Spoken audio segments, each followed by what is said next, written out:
오늘은 굉장히 이른 시간에도 많이들 이렇게 오셨는데 또 온라인으로 모니터 너머로 보고 계신 여러분들도 환영하고요. 저희 시작하기 전에 좌우 앞뒤 저희 항상 하듯이 눈인사라도 이렇게 하면서 시작할까요? 잘 오셨다고. 네, 좌우 앞뒤에 계신 분들 잘 오셨습니다. 네, 반갑습니다. 네, 감사합니다. 저희 이렇게 다 같이 이제 한 마음으로 예배 드릴 텐데요. 제가 기도함으로써 시작하겠습니다. 사람이 친구를 위하여 자기 목숨을 버리면 이보다 더 큰 사랑이 없나니 너희는 내가 명하는 대로 행하면 곧 나의 친구라. 그렇습니다. 하나님 아버지, 주님께서 저희를 친구 삼아 주셨습니다. 저희를 위하여 목숨을 버리셨고 하나님과의 화해를 이루셨습니다. 주님, 저희가 그 감사한 마음 가지고 주님의 예배당으로 들어가길 원합니다. 이 시간 한 마음으로 주님께 즐거운, 주님께서 좋아하실 만한 예배, 마음의 예배 드릴 수 있게 해주시고, 아직 오고 있는 발걸음들 있습니다. 주님 안전하게 지켜주시며 또 속히 올 수 있도록 인도해 주세요. 감사드리며 예수님의 이름으로 기도드립니다. 네. 다 같이 일어나셔서 찬양하시겠습니다. 박수 치시면서 찬양할게요.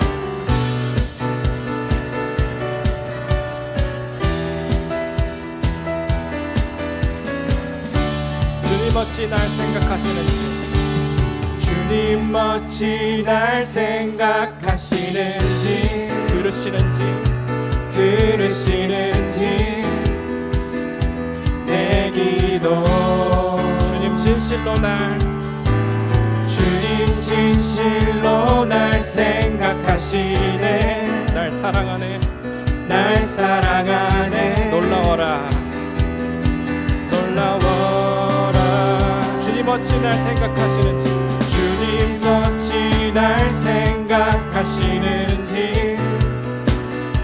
들으시는지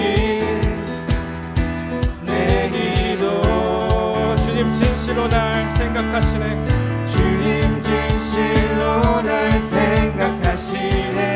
날 사랑하네. 놀라워라.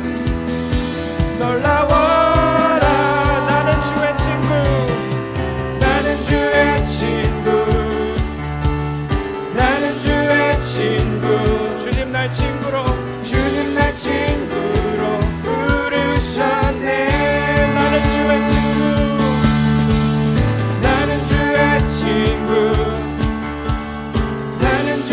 친구. 주님 날 친구로 부르셨네. 주님 어찌 날 생각하는지,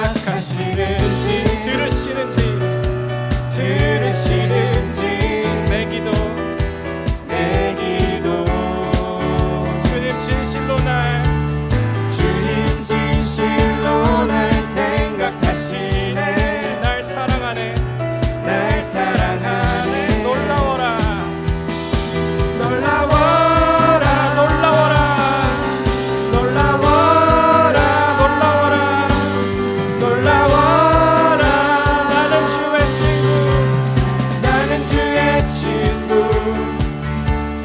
나는 주의 친구.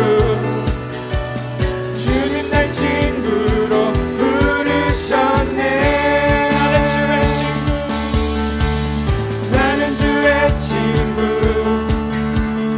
나는 주의 친구. 주님 날 친구로 부르셨네. I'm a friend of God. I'm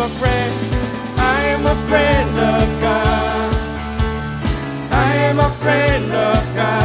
I'm a friend of God. He calls me friend. I'm a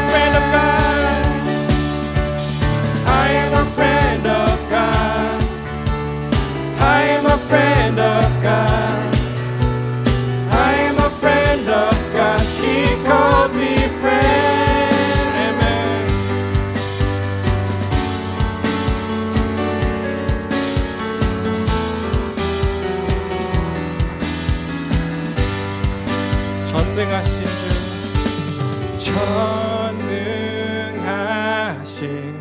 영광의 주, 주는 내 친구. 전능하신 주, 전능하신 영광의 주, 주는 내 친구. 전능하십니다. 전능하신 주, 전능하신 영광의 주, 주는 내 친구. 전능하신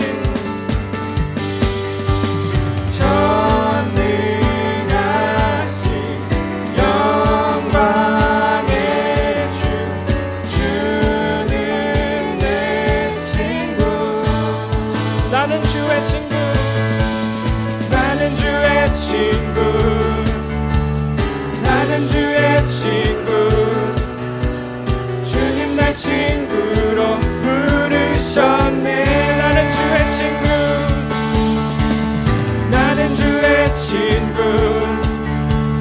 나는 주의 친구. 주님 날 친구로 부르셨네. 목소리로만 I'm a friend of God, I am a friend of God, I am a friend of God, I am a friend of God. He calls me friend. I'm a friend of God, I am a friend of God, I'm a friend of God, I am a friend of God, I am a friend. He calls me friend. He calls me friend. He calls me friend. He calls me a friend. He calls me friend. 아멘. 주님께 영광의 박수 올려드립니다.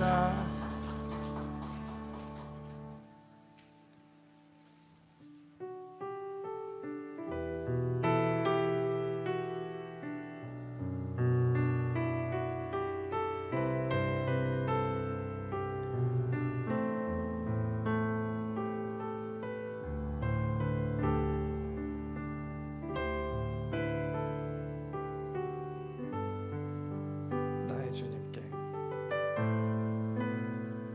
나의 주님께 찬양 드리며 그 크신 사랑 주 임재 감사해. 어둠 속에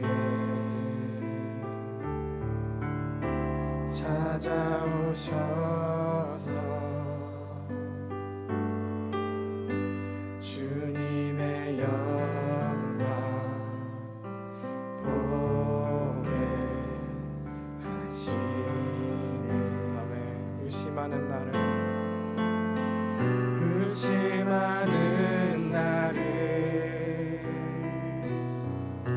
손 내밀어 잡아주시네. 두려움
앞에 나 엎드려 주의 음성 기다리니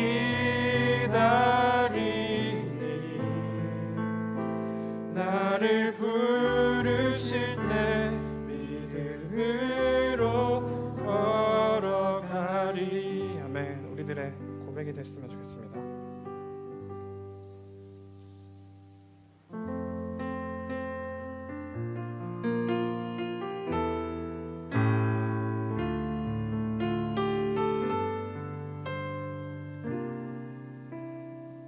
참 고마운 친구, 참 고마운 친구, 나의 예수님. 나는 깨지기 쉬운 질그릇과 같으나 때론 낙심해도 포기치 않음은 예수의 생명이 내 안에 있기에. 다시 한번 고백합니다. 참 고마운 친구, 참 고마운 친구, 나의 예수님. 나는 깨지기 쉬운 질그릇과 같으나 때론 낙심해도 포기치 않음은 예수의 생명이 내 안에 있기에. 아멘. 내 삶의 동행자, 내 삶의 동행자, 나의 예수님. 나는 기대가 없는 어린 나귀 같으나 늘 쓰러져도 다시 일어남도 예수의 생명이 내 안에 있기에. 나의 약함은 나의 자랑이요, 나의 약함은 나의 자랑이요, 나의 실패는 나의 간증이요, 나의 아픔은 나의 영광이니 그 부르심 따라 내가 걸어가. 나의 약함은 나의 자랑이요, 나의 약함은 나의 자랑이요, 나의 실패는 나의 간증이요, 나의 아픔은 나의 영광이니 그 부르심 따라 내가 걸어가. 다시 한번 고백합니다. 참 고마운 친구 예수님, 참 고마운 친구 나의 예수님. 나는 깨지기 쉬운 질그릇과 같으나 때론 낙심해도 포기치 않음은 예수의 생명이 내 안에 있기에. 아멘. 내 삶의 동행자,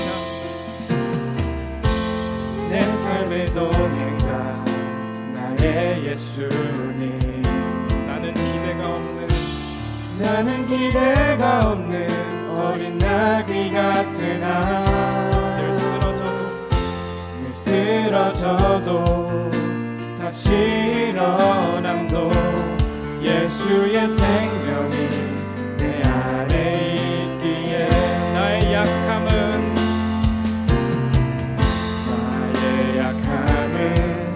나의 자랑이요, 나의 실패는 나의 간증이요, 나의 아픔은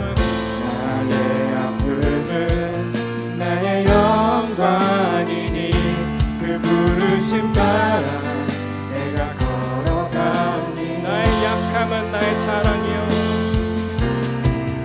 나의 약함은 나의 자랑이요, 나의 실패는 나의 간증이요, 나의 아픔은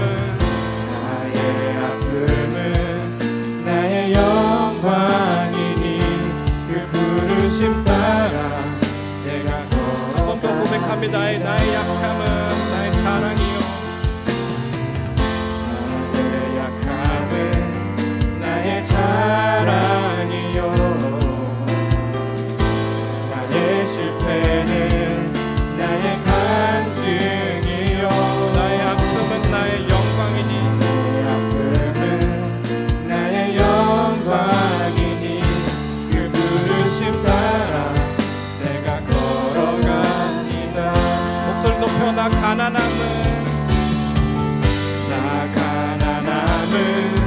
나의 상급이요 나 미련함은 나의 자랑이요 나 쓰러짐이 나의 고백이니 나의 고백이니 그 부르심 따라 내가 걸어가 다시 한번 고백합니다. 나 가난함은 나의 상급이요 상급이요 나 미련함은 나의 자랑이요 나 쓰러짐이 나의 고백이니 그 부르심 따라 내가 걸어가 다시 한번 고백합니다. 나의 약함은 나의 자랑이요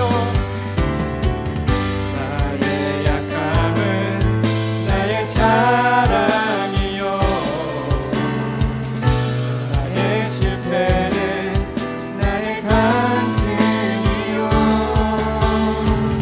나의 아픔은 나의 영광이니 그 부르심 따라 내가 걸어가 목소리로만 고백합니다. 나의 약함은 나의 자랑이요 나의 약함은 나의 자랑이요 아멘 나의 실패는 나의 간증이요 나의 아픔은 나의 영광이니 그 부르심 따라 내가 걸어가 나 가난함은 나의 상급이요 나 가난함은 나의 상급이요 나 미련함은 나의 자랑이요 나 쓰러짐이 나의 고백이니 그 부르심 따라 내가 걸어가 그 부르심 따라 걸어갑니다. 그 부르심 따라 내가 걸어갑니다. 그 부르심 따라 걸어갑니다. 그 부르심 따라 내가 걸어갑니다. 다 같이 자리에 앉으셔도 좋고요. 오늘 예배를 위해 기도하겠습니다. 그렇습니다. 저희가 자랑할 것이 저희들의 이런 흠들조차도 주님께서 자랑으로 만드시고 저희들의 삶을 역전시켜 주시는 저희들의 부족함을 또 강점으로 사용하셔서 저희들에게 임하시는 주님의 임재를 믿습니다. 주님 그것을 바라며 또 그것에 감사하며 주님께 그 감사의 마음을 가지고 예배로 나가길 원합니다. 혹시 아직 주님의 그 임재를 느끼지 못하거나 궁금한 사람들이 여기 있다면 그 마음을 주님이 두드리실 때 그 마음의 문을 열게 하시고 이 시간 용기 내어 주님께 나아가게 할 수 있게 해달라고 그렇게 기도하시면 되겠습니다. 이 시간 함께 기도하시겠습니다.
사랑과 은혜가 풍성하신 하나님, 저희를 사랑하사 십자가 보혈로 대속하시고 저희를 자녀 삼아 주셔서 감사합니다. 저희가 주님 앞에 나와 기쁜 마음으로 기도하오니 저희 예배가 온전히 주님께 향할 수 있게 해주세요. 하나님, 저희가 한 주간 일상을 살아오며 알게 모르게 많은 죄들을 지었습니다. 이 시간 주님께 저희 마음을 고백하오니 저희 몸과 영을 깨끗하게 하여 주세요. 하나님, 저희 청년들 각자의 소망을 가지고 세상을 살아가고 있습니다. 그 꿈과 열정이 주님과 함께 할 수 있게 하여 주시고 저희 삶을 통해 하나님을 전하는 삶 될 수 있게 하여 주세요. 이 시간 말씀을 전하는 주의 종에게 은총을 더하사 은혜로운 설교 될 수 있게 하여 주시고 저희가 한 주간 살아가며 마음에 간직하고 주위에 전할 수 있는 그런 시간 될 수 있게 하여 주세요. 이 시간 주님이 함께 하심을 믿으며 예수님 이름으로 기도드립니다. 아멘.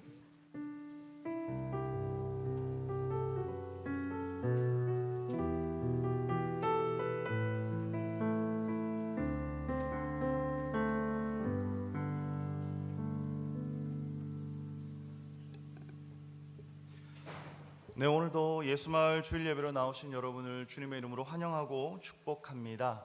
함께 주님 앞에 나온 이 자리가 하나님의 은혜를 경험하고 주님의 은혜로 더 가까이 나아가는 복된 시간이 되기를 소망합니다. 또 저희 예수마을을 혹시 처음 또는 두 번째 방문해 주신 분들이 계시다면 예배가 마치고 옆에 있는 웰커밍 룸에서 함께 만나 인사 나누시고 가시면 좋겠습니다. 몇 가지 광고 말씀드리겠습니다. 첫 번째 광고는 모교 기도회 광고입니다. 그동안 주중에 기도회 모임을 갖고 싶은 그런 마음들에 대해서 몇 번 들었고요. 또 저도 요즘 우리 청년들에게 기도가 많이 필요하겠다라는 생각이 들었습니다. 그래서 저희가 이번 주 목요일 6월 23일 저녁 7시 30분에 저희가 이 은혜 채플에서 모여서 함께 기도하는 시간을 가지려고 합니다. 특별한 형식이 막 있는 건 아니고요. 여러분 좀 자유롭게 오셔서 같이 찬양도 하고 잠깐 말씀도 나누지만 또 기도에 집중할 수 있는 시간을 가지려고 합니다. 하나님께서 주시는 마음을 따라서 우리 함께 모여서 기도하는 시간 되기를 바랍니다. 그 다음 광고는 하반기 GBS 신청 안내입니다. 말씀을 더 깊고 또 집중적으로 함께 나눌 수 있는 그룹 바이블 스터디가 7월에 진행이 됩니다. 우리 삶을 향하신 하나님의 음성을 더욱더 분명하게 듣고 그 말씀을 우리의 삶에 적용하는 그러한 시간이 되기를 바라는데요. 7월 첫 번째 주부터 시작을 합니다. 오늘 여러분들에게 가족 단톡방을 통해서 신청 링크를 보내드리겠습니다. 여러분들이 한번 보시고 신청을 해주시면 좋겠는데요. 저희 그룹 바이블 스터디는 두 과정이 있습니다. 스텝 1은 5주 과정이에요. 그래서 처음 들어가는 5과를 가지고 같이 함께 5주 동안 공부를 하게 될 거고, 그리고 스텝 2는 8주 과정입니다. GBS 스텝 1을 마치신 분들만 참여하실 수 있습니다. 혹시나 더 궁금하신 점 있거나 하시면 저나 리더들에게 물어봐 주시면 되겠습니다. 좀 더 몇 가지 광고 드립니다. 저희 교회에서 네팔 카트만두 지역 단기 선교를 떠나게 됩니다. 날짜는 10월 9일부터 16일까지인데요. 의료봉사도 할 수 있고 빈민촌 교회 사역도 할 수 있고 크리스천 청년들을 섬기거나 또 교회인 그 지역 교회들을 함께 도울 수 있는 지원하는 그러한 사역들도 있습니다. 다양한 사역들이 있는데요. 혹시나 또 함께 참석해서 선교회 또 영혼들을 섬기는 일에 함께 동참하시고자 하시는 분들은 저에게 문의해 주시면 되겠습니다. 아마 참가비는 비행기표와 현지 체류비를 포함해서 한 2,000불 정도 들 것으로 예상이 됩니다. 한번 기도해 보시고 여러분 결단하시면 좋겠습니다. 그리고 마지막으로 저희 예수마을 대청부를 섬겨주시고 계신 우리 김민기 이제는 강도사님이 되셨죠. 세계 예수교 장로회 총회에서 김민기 전사님께서 강도사 인허를 받으셨습니다. 저 뒤에 저희 서 계신데 우리 박수 한번 해드릴까요? 네, 수고 많으셨습니다. 네, 작년에 저도 이 강도사 인허 받느라고 고생 많이 해서 마음이 많이 또 동병상련의 마음이 있는데요. 또 강도사로서 또 곧 목사로서 하나님의 나라와 교회를 잘 섬기실 수 있도록 여러분 기도해 주시면 좋겠습니다. 그럼 이 시간 함께 헌금하는 시간 갖도록 하겠습니다. 우리 함께 임례 찬양하시면서 뱀모를 통해 또는 뒤에 있는 헌금함을 통해 함께 헌금하시면 되겠습니다. 함께 찬양하겠습니다.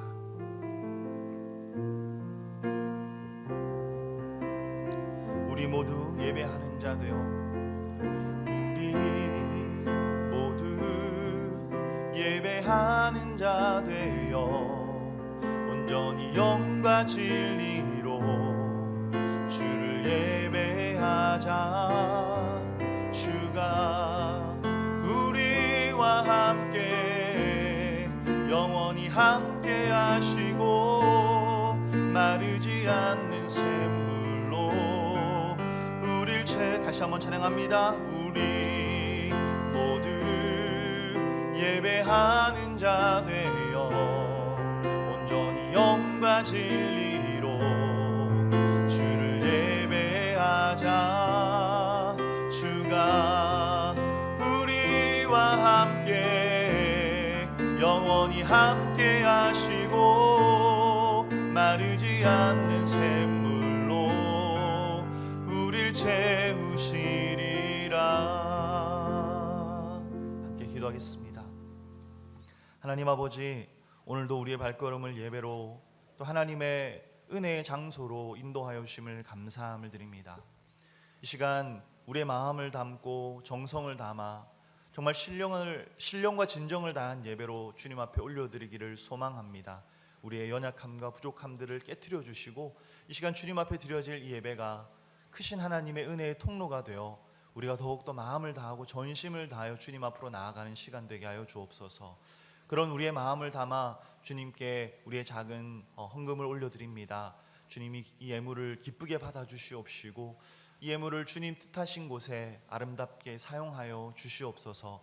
예물을 드린 손길들 위해 주님 축복하여 주셔서 하나님 드린 티가 나지 않도록 주님께서 늘 필요한 것들을 채워 주시옵시고 하나님의 축복을 경험하며 하나님을 더욱 찬양하며 경배하며 예배하는 예배자로서의 삶을 든든히 살아갈 수 있도록 주님께서 그 발걸음마다 인도하여 주시옵소서.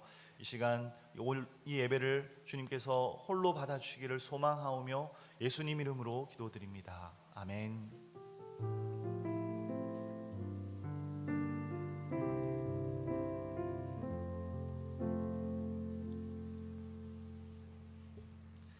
오늘 함께 나누실 말씀은 창세기 25장 20절에서 23절까지의 말씀입니다. 창세기 25장 20절에서 23절까지의 말씀, 네 구절인데요. 우리 한 목소리로 함께 읽어보면 좋을 것 같습니다. 20절부터 23절까지 우리 함께 읽도록 하겠습니다. 함께 읽겠습니다. 이삭은 40세에 리브가를 맞이하여 아내를 삼았으니 리브가는 밧단 아람의 아람 족속 중 브두엘의 딸이요 아람 족속 중 라반의 누이였더라.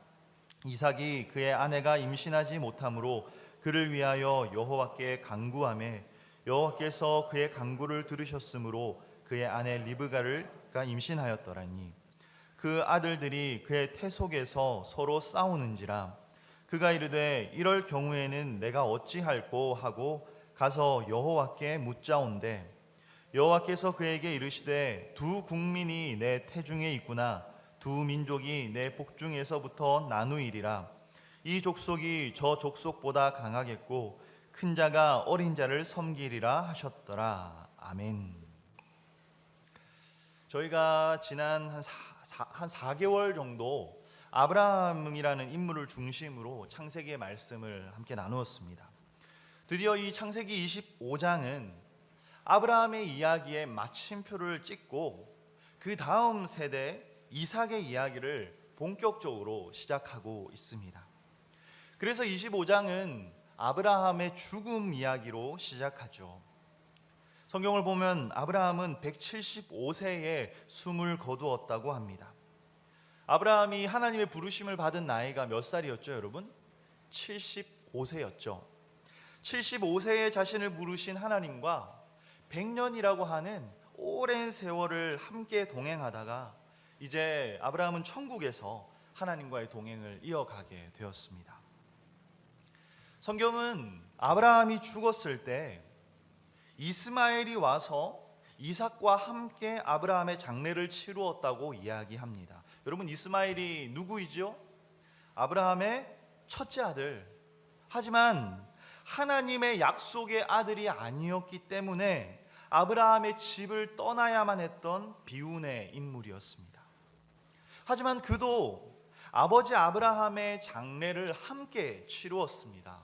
이것을 통해 우리가 무엇을 알 수 있을까요? 아마도 이스마엘이 아브라함에게서부터 집에서 쫓겨나기는 하였지만 계속해서 아버지와 연락을 주고받으면서 아버지와 아들의 관계를 이어갔던 것 같습니다. 그러니까 아버지의 죽음 소식에 대해서 전해 들을 수 있었고 와서 함께 장례를 치를 수 있었겠죠. 아브라함이 정말 매정한 아비는 아니었던 것 같습니다. 그리고 이스마엘은 하나님이 약속하셨던 것처럼 큰 족속을 이루게 됩니다. 그는 12명의 아들을 낳았고요. 그 아들들이 여러 족속의 리더들이 되어서 큰 민족을 이루게 된 것이죠. 여러분 기억하십니까? 집에서 쫓겨나서 광야에 이르렀습니다. 먹을 것이 없고 마실 물이 없어서 죽을 위기에 처한 이 이스마엘과 그의 어머니 하갈, 하나님께서는 그들을 불쌍히 여기셔서 이 불쌍한 모자를 찾아오셨습니다. 그리고 그들을 축복해 주시죠. 이스마엘이 큰 민족을, 한 민족을 이룰 것이라고 약속하셨고 성경은 실제로 그 약속이 이루어졌음을 우리에게 이야기하고 있습니다. 여러분, 약속이라는 거 참 중요하죠. 혹시 여러분들 중에 맨날 약속을 펑크내는 친구가 있는지 모르겠습니다. 조금 부끄러운 얘기이긴 하지만 제 동생이 좀 젊었을 때는 왜 그렇게 지각을 많이 하는지 회사에 다니면서도 밥 먹듯이 지각을 하는 거예요. 근데 또 특이한 게 제 동생이 성격이 너무 좋아서 상사들이 맨날 지각을 하는데도 미워하지를 않더라고요. 도대체 어떻게 그럴 수 있었는지 이해가 되진 않지만 집에서 아들을 빨리 출근, 그때까지만 해도 아직도 결혼을 안 했기 때문에 출근시켜야 하는 어머니의 속은 매일매일 타들어가는 그런 때였죠. 여러분들 중에도 뭐 학교 조별 과제를 하는데 제일 힘든 유형의 친구가 어떤 친구입니까? 대놓고 자기의 몫을 하지 않는 친구죠. 지 하고 싶은 것만 하고 과제에는 전혀 신경을 쓰지 않는 친구입니다. 막 화가 날 때가 있죠. 그런데 그보다도 더 최악인 유형이 있습니다. 자기 분량을 다 해올 것처럼 이야기는 해놓고 끝에 가서 무책임하게 그걸 해오지 않는 친구입니다. 부랴부랴 마지막에 가서 그 친구 몫까지 다른 사람들이 다 떠맡아야 하는 그런 경우가 돼버리죠. 저도 요즘에 약속을 좀 못 지키고 있는 부분이 있습니다. 집에 있는 TV를 벽에다가 달아주기로 했는데 아직까지도 그 말을 못 지켜서 지난주에도 저희 와이프한테 한 소리 들었습니다. 사실 사람은 실수도 할 때도 있고 또 능력이 안 돼서 약속을 못 지킬 때도 있지 않습니까? 그런데 우리 하나님은 다르시죠. 우리 하나님은 자신이 내뱉은 약속들을 반드시 지키시는 분이십니다. 그래서 우리가 이런 찬양도 하지 않습니까? 신실하신 하나님, 실수가 없으신. 신실하다는 게 무엇입니까, 여러분? 믿을 만하다, 신뢰할 만하다라는 뜻이잖아요. 하나님께서는 약속을 하시되 우리 기독교에서는 이 하나님의 약속을 언약이라고 부르는데요. 말씀으로 약속하셨다라는 의미에서 하나님께서는 자신이 하신 이 언약을 늘 신실하게 지키셨습니다. 아브라함에게 하셨던 축복의 언약이 있었지요. 아브라함에게서 이삭으로, 이삭에서 그의 둘째 아들 야곱에게로 계속해서 하나님께서는 그 언약을 신실하게 지키시며 아브라함의 가문을 축복해 주셨습니다. 이스마엘도 그 축복을 또 나누어 받은 사람 중에 한 명이었죠. 하지만 성경은 하나님의 약속의 자손은 분명한 특정한 인물을 통해서 이루어진다라는 것을 말씀하고 있습니다.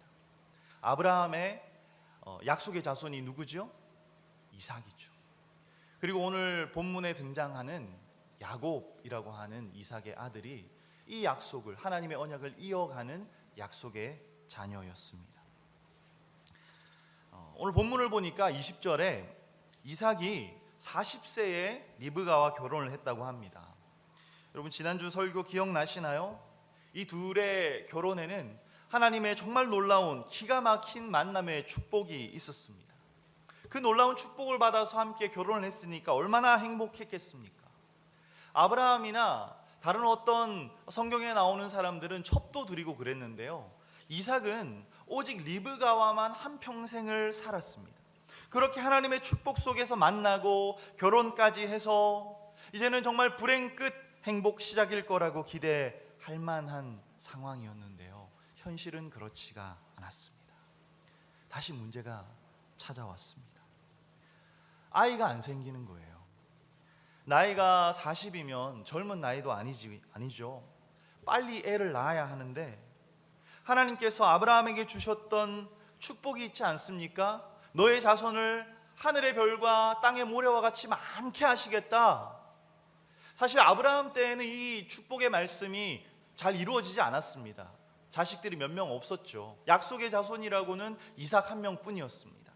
그러면 이제 그 다음 후대인 이삭에게서는 이 하나님의 약속이 좀 잘 이루어져야 되지 않겠습니까? 자식들로 축구팀은 못 만들더라도 최소한 농구팀 하나는 만들어야 되지 않겠습니까? 그런데 한 명의 자식이 안 생긴 것이었습니다. 이삭에게도 아브라함에 이어서 인내의 시간이 찾아온 것이었죠. 여러분, 아브라함이 자식이 안 생겼을 때 그는 어떤 방식으로 이 문제를 해결했습니까? 바로 첩을 드리는 것이었습니다. 아내 사라의 여종을 첩으로 거두어서 그렇게 이스마엘이 태어났죠. 하지만 이스마엘은 하나님의 약속한 아들이 아니었습니다. 결국 가슴에 살을 도려내는 심정으로 아들 이스마엘을 집에서 쫓아낼 수밖에 없었죠. 그렇다면 오늘 본문의 이삭은 어떠했습니까? 아이가 생기지 않았을 때 이삭이 선택한 해결책은 무엇이었습니까? 우리 함께 오늘 본문 21절을 읽어보실까요? 21절 함께 읽겠습니다. 이삭이 그의 아내가 임신하지 못함으로 그를 위하여 여호와께 간구하매 여호와께서 그의 간구를 들으셨으므로 그의 아내 리브가가 임신하였더니. 아멘. 이삭이 선택한 해결책이 무엇이었습니까? 그것은 바로 기도였습니다. 이삭이 자식을 달라고 하나님께 기도하기 시작했던 것입니다. 얼마나 기도했을까요, 여러분? 하루, 일주일, 한 달? 우리가 하나님 앞에 작정 기도를 한다 그랬을 때 한 일주일, 한 달 정도는 많이들 하시죠. 그런데요, 이삭은 무려 20년 동안이나 자식을 위해서 기도했습니다. 그 아버지의 그 아들이라고 아브라함은 25년을 기다려서 자식을 얻었는데 이삭은 20년을 기다려서 자식을 얻었습니다. 아내 리브가가 어느 날 갑자기 헛구역질을 하는 거예요. 전에는 잘 먹던 음식을 막 이상한 냄새가 난다 그러면서 못 먹기 시작하는 것입니다. 할렐루야! 막 너무 기뻤겠죠. 고생은 좀 됐겠지만 하나님이 드디어 새 생명을 주신 것이었습니다. 얼마나 기뻤을까요? 그런데 여러분, 또 그것으로 끝이 아니었습니다. 또 문제가 찾아옵니다. 임신한 것이 너무 기쁘고 감사한데 리브가의 몸에서 이상한 일들이 일어나는 거예요. 분명 뱃속에 새 생명이 자라나고 있는 것 같긴 한데 배에서 한 번씩 막 난리가 나는 겁니다. 본문 22절은 리브가의 뱃속에서 싸움이 일어났다고 합니다. 지금 우리는 이 리브가의 뱃속에 에서와 야곱이라는 이란성 쌍둥이가 있었다는 걸 알지만 사실 그 당시에는 쌍둥이라는 개념이 있었는지도 모르겠습니다. 성경에 나오는 첫 번째 쌍둥이가 바로 이 에서와 야곱이었거든요. 만약 쌍둥이가 있었다 하더라도 절대로 흔한 일이 아니었을 것입니다. 그런데 막 뱃속에서 막 발을 차고 막 손으로 밀고 막 서로 막 싸우고 난리가 나는 것입니다. 이때 이들이 싸웠다라고 하는 단어는요, 뭉개다, 으깨다, 학대하다, 막 이런 아주 심각한 상황을 이야기하는 것이었습니다. 리브가가 자신의 배도 아팠겠지만 20년을 기다려 생긴 아이들이 잘못되기라도 하면 어쩌나 하는 그런 큰 걱정이 생기지 않았겠습니까? 요즘도 유산 때문에 고통받는 많은 부부들이 있죠. 이때 믿음의 어머니 리브가가 선택한 해결책은 무엇이었습니까? 우리 본문 22절을 함께 읽어보도록 하겠습니다. 함께 읽겠습니다. 그 아들들이 그의 태 속에서 서로 싸우는지라 그가 이르되 이럴 경우에는 내가 어찌할꼬 하고 가서 여호와께 묻자온대. 아멘. 리브가도 이 두려운 문제를 갖고 결국 하나님 앞에 나아가 하나님 앞에 기도로 올려드렸습니다. 리브가의 선택도 역시나 기도였습니다. 여러분, 우리가 인생을 살아가면서 아무런 문제 없이 완전히 평탄한 삶을 사는 사람은 없습니다. 만약 그런 사람이 있다면 그 사람은 분명 결코 성숙하지 못할 것입니다. 아주 미숙한 사람으로 반쪽짜리 인생을 살아갈 수밖에 없을 것입니다. 장렬하는 태양빛과 몰아치는 비바람을 견딘 나무만이 고목으로 우뚝 설 수 있듯이 인생의 고난과 시련을 지나온 사람만이 진정한 어른이 될 수 있습니다. 그런데 누구나가 이 인생의 어려움 앞에서 두 가지 선택지를 가집니다. 내 힘으로 이 문제를 뚫어내든지 아니면 다른 누군가의 도움으로 이겨내든지. 아빠 찬스, 엄마 찬스 뭐 이런 거 있잖아요, 여러분. 여러분, 그런데요, 어떤 누군가의 도움에도 한계가 있습니다. 재정적인 부분에서 잠시 도움을 받고 누군가에게 심적으로 기댈 수도 있겠죠. 하지만 언젠가는 누구나가 다 홀로 서기를 해야 합니다. 스스로의 삶에 자신이 책임지는 데까지 자라나야 하는 것이죠. 그렇다면 여러분은 지금 어떤 인생의 스테이지에 와 있습니까?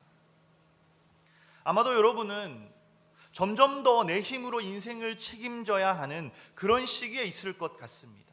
아니면 벌써부터 이제 완전히 내 인생을 내 혼자 내 스스로 책임져야 하는 그런 시기에 있을 수도 있겠죠. 이 책임이 참 가볍지 않은 것 같습니다. 우리 어깨에 놓여진 짐이 때로는 정말 절망스러울 만큼 무거운, 너무나도 힘들게 느껴질 때가 있는 것 같습니다. 잘할 수 있을까? 괜찮은 걸까? 지금 내가 잘 가고 있는 거 맞나? 점점 더 선택 하나하나가 신중해지고 때론 두려움이 몰려와 내 마음을 가득 채우기도 하죠. 그럴 때 여러분들은 어떻게 하십니까? 마인드 컨트롤? 괜찮아, 잘하고 있어, 할 수 있을 거야. 아니면 뭐 게임을 하든지 다른 누군가를 만나서 그 스트레스를 잠시 날려버리시나요? 마태복음 11장 28절은 예수님께서 이렇게 말씀하셨다고 기록합니다. 우리 28절 말씀 함께 읽도록 하겠습니다. 수고하고 무거운 짐진 자들아 다 내게로 오라 내가 너희를 쉬게 하리라. 우리 다시 한번 읽어볼까요? 함께 읽겠습니다. 수고하고 무거운 짐진 자들아 다 내게로 오라 내가 너희를 쉬게 하리라. 아멘. 그리스도인이 된다는 건 삶의 무거운 짐과 두려운 현실을 결코 맞닥뜨리지 않을 것이라는 의미가 아닙니다. 그리스도인이 된다는 건, 예수님을 믿는다는 건 나의 어깨가 짓눌리고 한 치 앞도 볼 수 없는 인생의 어려움들을 만났을 때 우리가 의지할 수 있는 예수 그리스도, 주님 앞으로 나아갈 수 있다라는 의미입니다. 주님을 의지할 수 있는 것이 바로 그리스도인이 가진 특권이죠.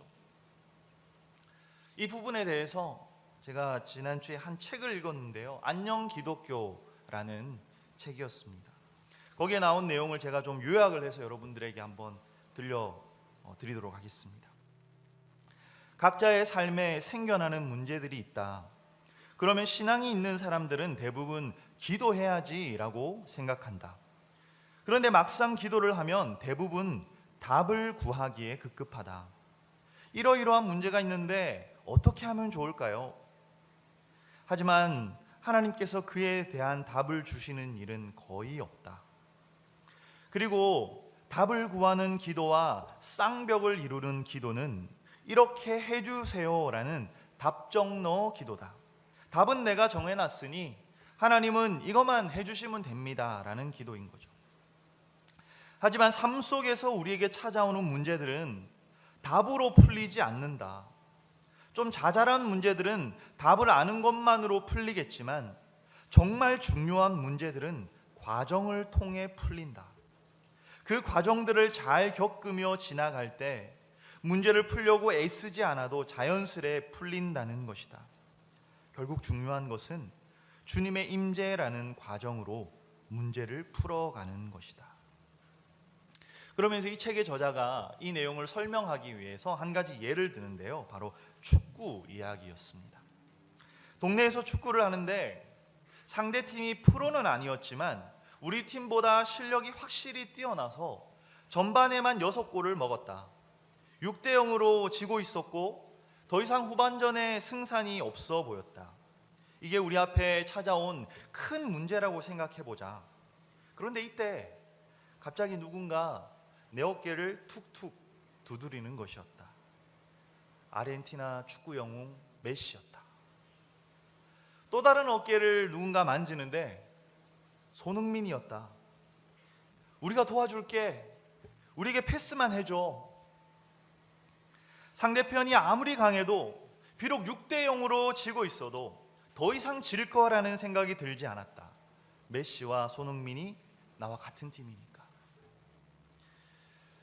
6대0으로 지고 있는 것만 같은 거대한 삶의 문제 앞에서 낙심하고 있을 때 하나님이 말씀하신다. 내가 도와줄게.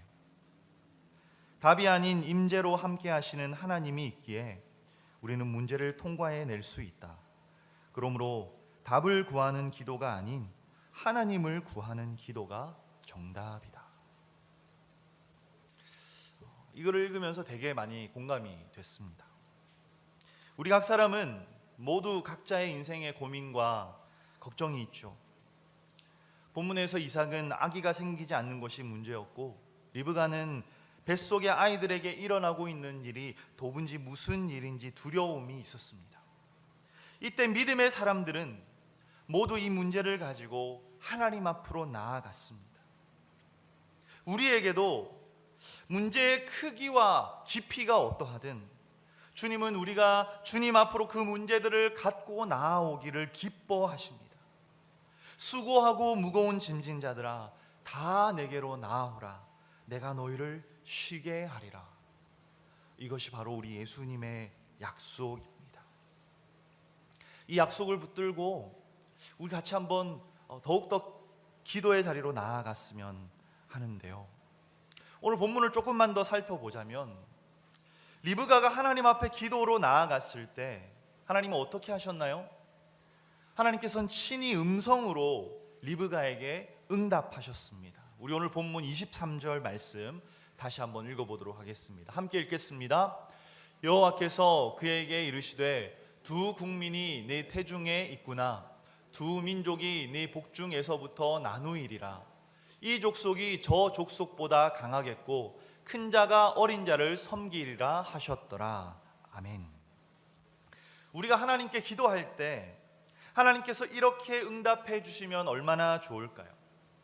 하나님께서 음성으로 우리에게 찾아오셔서 말씀해 주시고 응답해 주신다면 우리의 믿음이 정말 쑥쑥쑥쑥 자라날 수 있을 것 같습니다. 하지만 하나님의 생각은 우리와 조금 다르신 것 같습니다. 사실 리브가에게도 주신 그 하나님의 응답은 리브가의 생각과 조금 달랐습니다. 리브가의 생각의 범위를 훨씬 벗어난 것이었습니다. 여러분, 리브가가 어떤 기도를 하나님께 드렸을까요? 하나님, 도대체 제 배에서 무슨 일이 일어나고 있는 것입니까? 그리고 과연 내 뱃속에 있는 이 아이가 무사히 태어날 수 있을까요? 그런 기도 제목을 가지고 하나님 앞에 나아가지 않았을까요? 그런데 하나님은 좀 뚱딴지 같은 말씀을 하세요. 네 태중에 두 민족이 있구나. 이 족속이 저 족속보다 강하겠고 큰 자가 어린 자를 섬기리라. 무슨 암호도 아니고 말이죠. 이게 무슨 말씀일까요? 리브가도 처음에 이 음성을 들었을 때는 도대체 이게 무슨 말씀인가 긴가민가 했을 것 같습니다. 그런데요, 하나님은 리브가의 궁금증에 대해 정확한 대답을 해 주셨습니다. 리브가의 뱃속에 두 민족, 즉 쌍둥이가 있다라는 것을 말씀해 주신 것이죠. 그리고 이들이 무사히 태어나서 각자 자기 가문을 훌륭하게 이룰 것이라고 말씀하신 것이었습니다. 때로는요, 하나님께서 우리에게 응답해 주시는데 그 응답이 내 생각과 달라서 또는 내가 이해할 수 없을 만큼 높은 하나님의 수준이라서 우리가 하나님의 그 응답하심을 잘 감지하지 못할 때도 있지 않나 하는 생각이 듭니다. 여러분 혹시 첫사랑을 아직도 못 잊고 계신 분 계십니까? 갑자기 웬 첫사랑 이야기냐고 하실 수도 있을 것 같은데요. 사람들이 첫사랑을 못 잊는 이유가 바로 우리가 기도의 응답에 대한 생각, 그 생각과 아주 밀접한 관계가 있다는 것을 제가 알게 되었습니다. 자이가르닉 효과라고 하는 이 효과 때문에 사람들이 첫사랑을 잘 못 잊는다고 하는데요. 러시아의 심리학자 자이가르닉이 발견한 이론입니다. 그녀가 하루는 레스토랑에 가서 웨이터에게 주문을 했다고 합니다. 뭘 막 많이 시켰는데요. 웨이터가 얼마나 기억력이 좋은지 그 많은 것을 적지도 않고 주문을 받아갔다고 합니다. 그리고 음식이 주문했던 그대로 나왔다고 해요. 참 대단하다는 생각에 음식을 다 먹고 계산을 하면서 웨이터에게 다시 한번 아까 자기들이 시켰던 그 주문이 어떤 주문이었는지 물어보았다고 합니다. 그런데 이때는요, 그들이 뭘 주문했는지 하나도 기억을 못하더랍니다. 주문을 주방에 전달하기 전까지는 다 기억하고 있었는데 자기가 해야 할 일을 다 끝내고 난 후에는 그 주문이 머릿속에서 싹 지워졌다는 것입니다. 이미 완료된 일은 기억 속에서 쉽게 지워져 버리고 아직 미완성인 일은 계속해서 기억에 남는 것, 이것이 바로 자이가르닉 효과라고 합니다. 그래서 아직 미완성인 첫사랑의 기억이 우리에게 그렇게 오래 남는 것이죠. 이 이야기를 들으면서 이해가 되었습니다. 어쩌면 우리가 하나님이 우리 기도에 잘 응답해 주시지 않는다라고 느낀다면 그 이유가 바로 여기에 있구나. 하나님이 응답해 주셔서 잘 마무리된 기도는 우리가 잘 잊어버리고, 하나님이 아직 응답해 주시지 않아서 미완료인 기도는 계속 기억이 나니까 마치 하나님이 우리의 기도에 응답해 주시지 않는 분인 것처럼 그렇게 느껴진다는 것이죠. 물론 우리 중에는 아예 기도를 안 해서 하나님의 기도의 응답을 경험하지 못하는 사람도 있을 것 같습니다. 하지만 기도를 하면서도 하나님의 응답에 대한 확신이 없다면 어쩌면 이 자이가르닉 효과 때문이 아닐까요? 또는 내가 원하는 내 생각의 한계 안에서의 응답만을 하나님께 구하고 있기 때문은 아닐까요? 제 인생을 돌아보면 하나님께서 참 많은 기도 응답을 주셨습니다. 결혼부터 시작해서 제가 공대를 다니다가 신학교를 시작하게 된 것, 하루하루 이렇게 잘 먹고 지내고 있는 것, 그리고 우리 딸 예은이가 태어난 지 3달 만에 너무 많이 아팠지만 이제는 너무 건강해져서 좀 자제를 해야 하는 그런 상황에 다다른 것. 저 개인적으로도 참 그런 기도의 응답을 많이 받았고요. 그리고 또 우리 대청부 지체들을 위한 기도에도 정말 많은 응답을 받았습니다.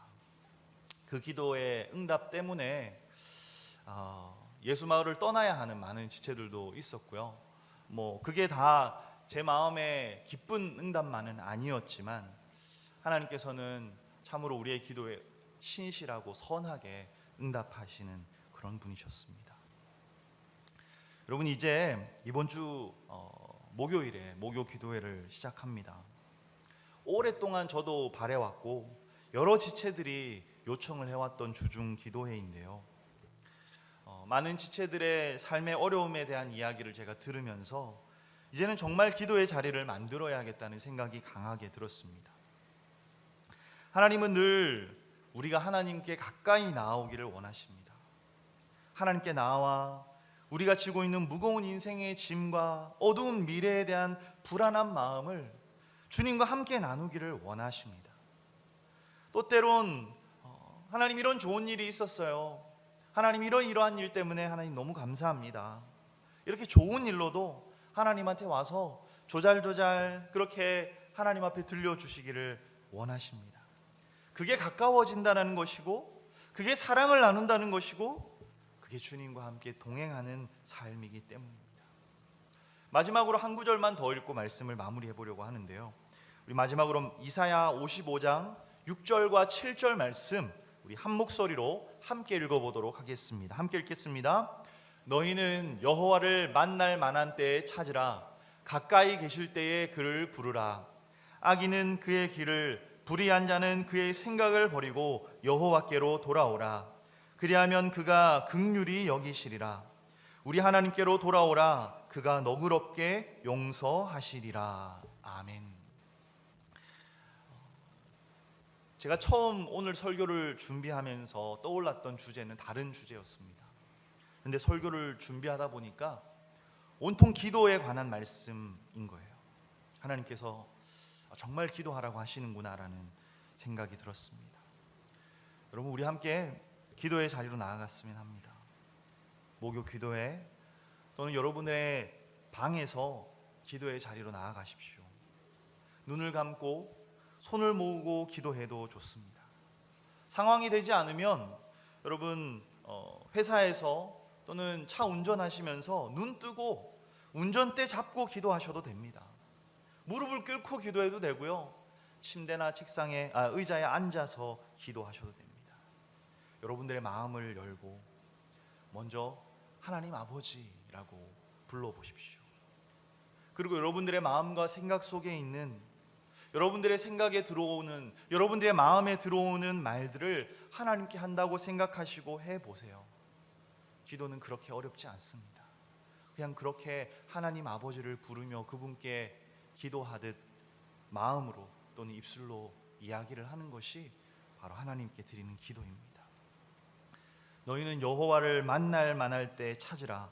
가까이 계실 때에 그를 부르라. 우리가 눈을 감고 하나님을 찾으면 하나님은 분명 우리와 만나 주십니다. 하나님은 우리가 주님을 찾을 때 늘 곁에서 우리의 기도 소리를 들으십니다. 하나님의 이 부르심을 여러분 믿으시길 바랍니다. 하나님의 사랑과 자비를 의지하시길 바랍니다. 하나님의 신실하신 응답하심을 여러분 믿으면서 기도의 자리로 함께 나아가 주님과 더 깊이 동행하며 살아가는 저와 여러분들 되시기를 간절히 소망합니다. 우리 시간 한번 찬양하고 기도했으면 하는데요. 성경에 나와 있는 구절들을 찬양으로 만든 그런 찬양입니다. 하나님께서 우리에게 들려주시는 음성이라 생각하며 우리 함께 가사를 생각하며 찬양 올려드리고 함께 기도하도록 하겠습니다. 나의 안에 거하라. 나의 안에 거하라. 나는 내 하나님이니 모든 환난 가운데 너를 지키는 자라. 두려워하지 말라. 내가 널 도와주리니 놀라지 말라. 내 손 잡아주리라. 다시 한번 나의 안에 거하라. 나의 안에 거하라.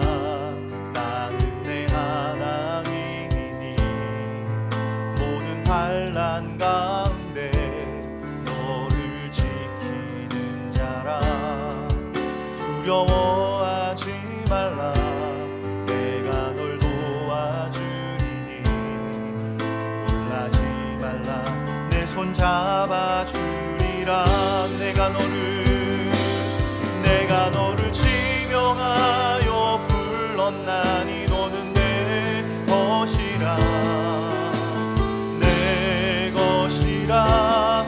너의 하나님이라. 내가 너를 보배롭고 존귀하게 여기노라. 너를 사랑하는 내 여호와라. 처음부터 찬양하실까요? 나의 안에 거하라. 나는 내 하나님이니 모든 환난 가운데 너를 지키는 자라. 두려워하지 말라. 내가 널 도와주리니 놀라지 말라. 내 손 잡아주리라. 내가 너를 지명하여 불렀나니 너는 내 것이라. 내 것이라. 너의 하나님이라. 내가 너를 보배롭고 존귀하게 여기노라. 너를 사랑하는 내 여호와라. 내가 너를 지명하여 불렀나니 너는 내 것이라. 내 것이라. 너의 하나님이라. 내가 너를 보배롭고 존귀하게 여기노라. 너를 사랑하는. 우리 다시 한 번 더 주님의 음성을 생각하며 찬양하시겠습니다. 내가 너를 지명하여 불렀나니 너는 내 것이라. 내 것이라. 너의 하나님이라. 내가 너를 보배롭고 존귀하게 여기노라. 너를 사랑하는 내 여호와라. 우리 목소리로 찬양할까요? 내가 너를 지명하여 불렀나니 너는 내 것이라. 내 것이라. 너의 하나님이라. 내가 너를 보배롭고 존귀하게 여기노라. 너를 사랑하는 내 여호와라.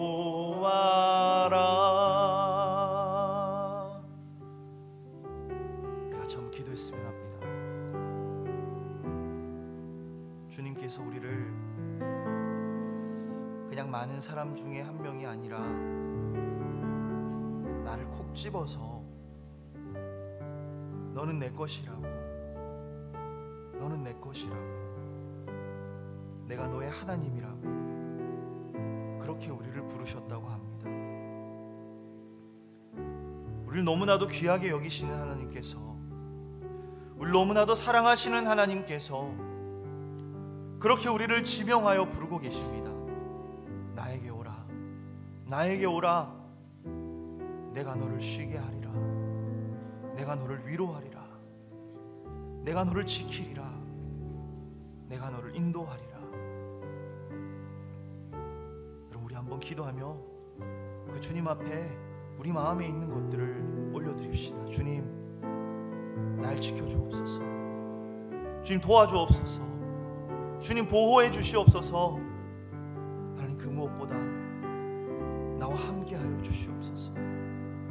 내가 주님께 더 가까이 나아가게 하여 주옵소서. 나의 마음을 열어주시고 주님과 더 깊은 하나됨으로 주님과 함께 살아갈 수 있도록 인도하여 주옵소서. 우리 그런 마음으로, 우리 함께 합심으로 우리 마음을 올려드리며 기도하도록 하겠습니다.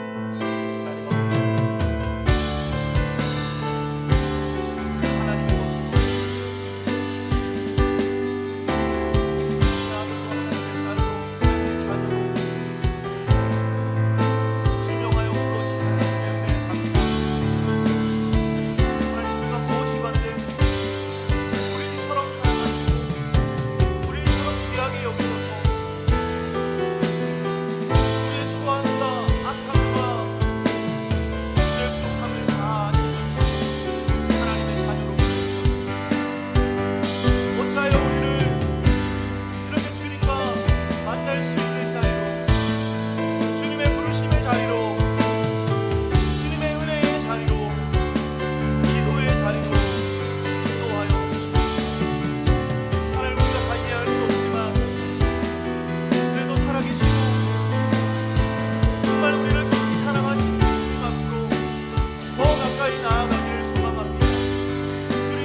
하나님 아버지, 어찌하여 우리를 이토록 사랑하시는지, 우리가 무엇이 간데 이렇게 크신 하나님의 은혜를 베푸시는지 우리를 부르시고 우리를 인도하시고 여기까지 이끌어 주셨습니까? 주님, 그저 감사하다는 고백밖에 드릴 것이 없습니다. 늘 주님을 멀리하려고 하고, 늘 주님을 떠나려 하고, 늘 주님으로부터 숨으려 하고, 늘 우리 마음대로 우리 생각과 우리의 원하는 대로 살아가려고 몸부림치는 우리를 어떻게 이렇게 사랑하시는지 하나님, 우리 다 이해할 수 없지만 그럼에도 하나님의 말씀을 의지하여, 하나님의 약속을 의지하여 주님 앞으로 나아갑니다. 수고하고 무거운 짐진 자들아, 다 내게로 나아오라, 내가 너희를 쉬게 하리라 하신 예수님의 그 음성을 쫓아 주님 앞으로 나아갑니다. 우리의 마음을 열고 주님 앞에 기도로 나아갑니다. 주님, 우리 마음 가운데 더욱 충만히 임하여 주옵소서. 주님의 임재하심을 날마다 경험할 수 있고 더 깊이 경험할 수 있는 우리의 일상이 되기를 소망합니다. 주여, 그것을 위하여 우리와 함께 기도하며 주님 앞에 나아가겠습니다. 주님, 기도의 문을 열어주시옵소서. 기도에 막혀있는 담을 허물어 주시옵시고 주님 앞에 우리의 마음을 활짝 열고 나아가 주님, 우리 마음에 있는 것, 우리의 생각에 있는 것 모두 주님 앞에 꺼내놓고 주님께 아뢰며 주님과 그 친밀하고 사랑이 넘치는 삶으로 우리를 인도하여 주시옵소서. 이제는 우리 주 예수 그리스도의 은혜와 하나님의 다함없는 사랑하심과 성령님의 우리와 함께 하시며 도우시고 인도하시는 놀라운 역사가 이 시간 이 자리에 모인 하나님의 백성들 모두 그 머리 위에 이제로부터 영원까지 함께 하시기를 간절히 축원하옵나이다. 아멘.